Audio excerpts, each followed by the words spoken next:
This is an appendix to the book The Idea by Nick Heath, which is a history of anarchist communism. This is entitled The Anarchist Communist Manifesto, which was written by the first Italian section of the International Anarchist Communist Federation in the late 1920s by Giuseppe Bifolchi and others.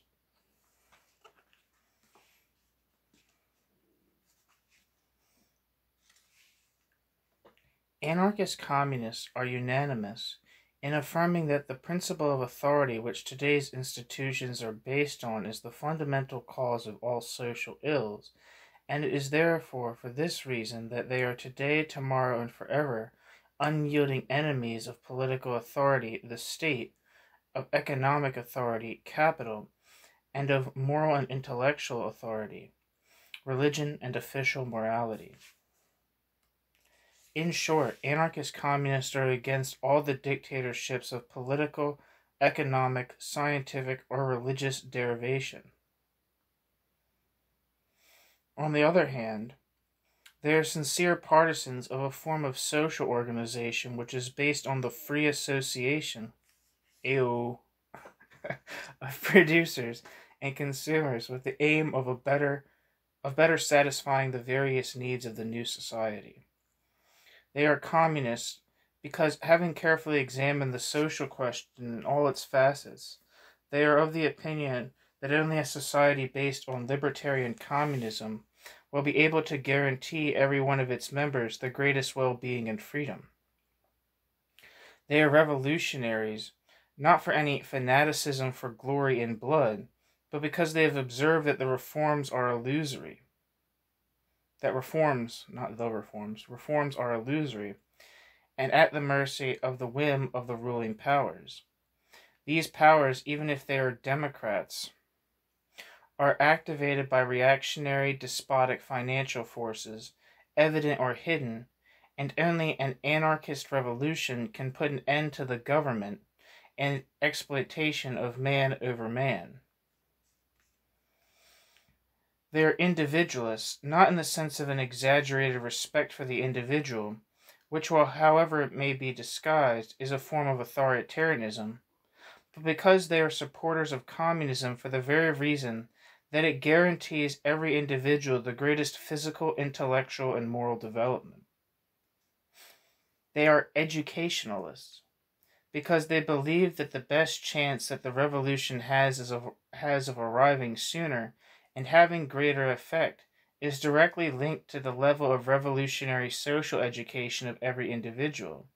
They are convinced that the revolution will be the logical, natural product of the large-scale explosion of collective revolt,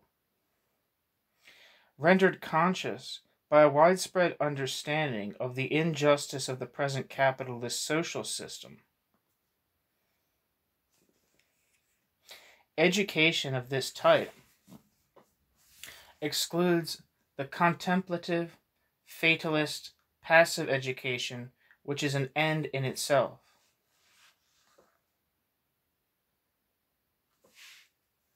Social program.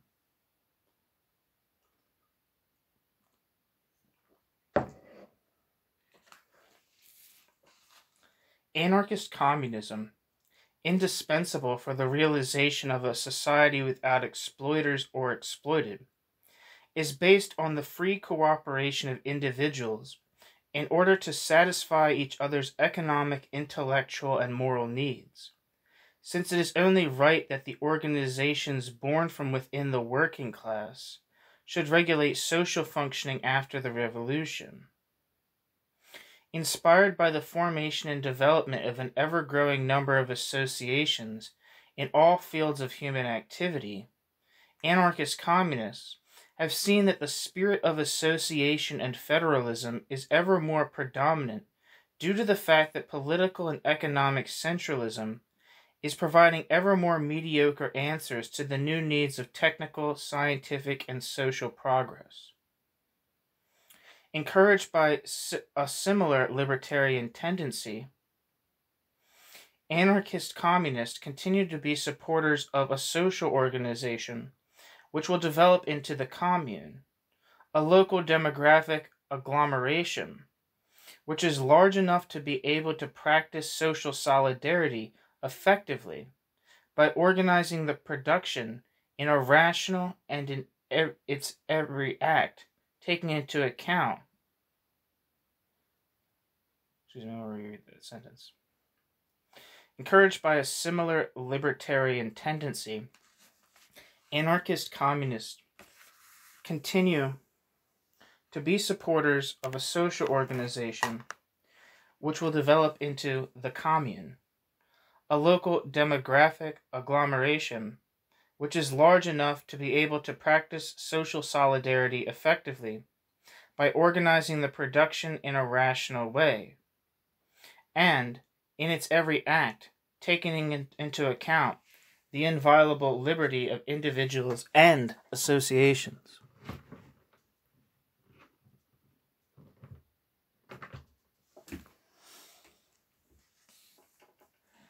The libertarian commune,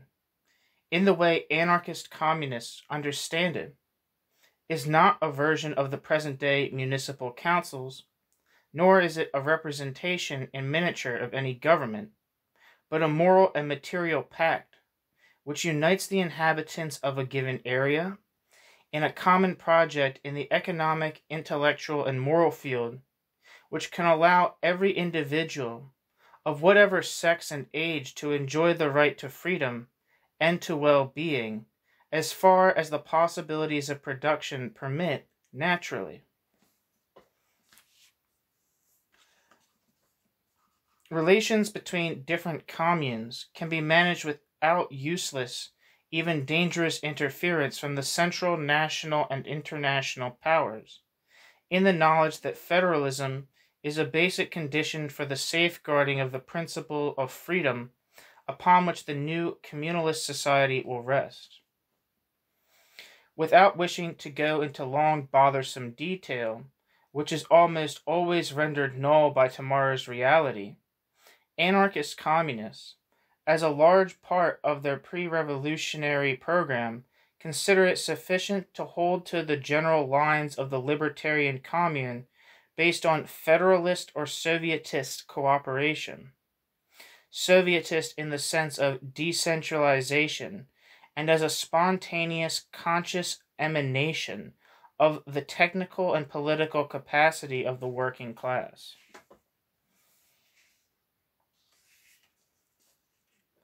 Organization.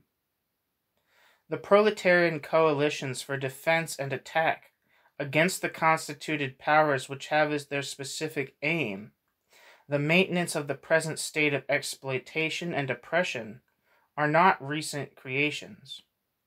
They are the natural result of a painful centuries-long experience, given that individual revolt, though always appreciable for its courage, nobility, and the spirit of sacrifice of the iconoclast, can never affect the organisms of oppression which are solidly organized and can never come close to effecting any social improvement or transformation.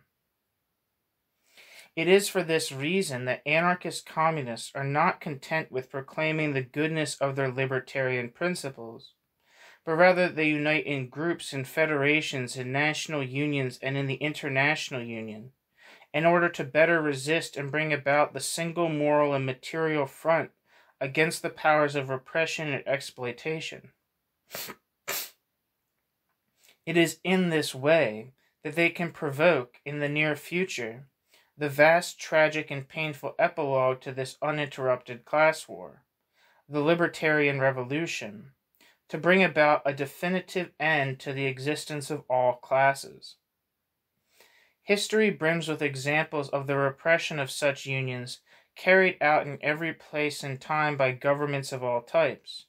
but the sole fact that they constituted a single, constant target, which is stronger than the capitalist violence, and will continue to do so, encourages anarchist communists to persist in their path, the only one capable of channeling the forces of the exploitation towards the emancipating revolution. With regard to organization, the present generation of anarchist communists are certainly unanimous in recognizing that thus far their predecessors have done precious little to realize it. Given the bitter, continuous reaction they were victims of, and anarchism's lack of an ideological unity which could permit their physical unity, without which, and despite popular disgust with the parliamentary farce and the undeniable decomposition of Bolshevism, anarchism will be unable to find its way into the hearts of the working masses, the only ones who can bring about the revolution. But after the war, fascism and above all the painful lessons of the Russian Revolution of 1917-19, where anarchism only played a secondary role from the social point of view, despite its considerable intellectual development and its innumerable sacrifices,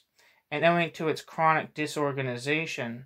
both in its constructive and often in its destructive programs, according to the most involved libertarians in the Russian movement. There arose amongst anarchist communists from all countries a concrete idea of the necessity and the aims of anarchist organization based on single universal ideological and tactical principle, excluding the reluctance that smells of Byzantinism, and certain ideological and tactical reservations which are the most marked characteristics of bourgeois socialist democracy.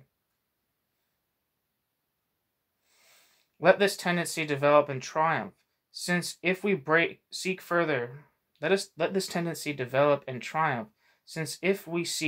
development of anarchism as a current of popular liberation and emancipation, it is right to wait until anarchist communists are able to oppose the authoritarian coalitions with a strong, tenacious libertarian coalition, with a homogeneous program of destruction and reconstruction and homogeneous tactics. Only in this way can there be the full participation in society of all those among the working masses who have been fooled by the daily lies of the bourgeois press and by certain revolutionary demagoguery, and who continue to be ignorant of, misunderstand, and even scorn the ideal for which so many have sacrificed and continue to sacrifice their lives, their freedom, and a happy life.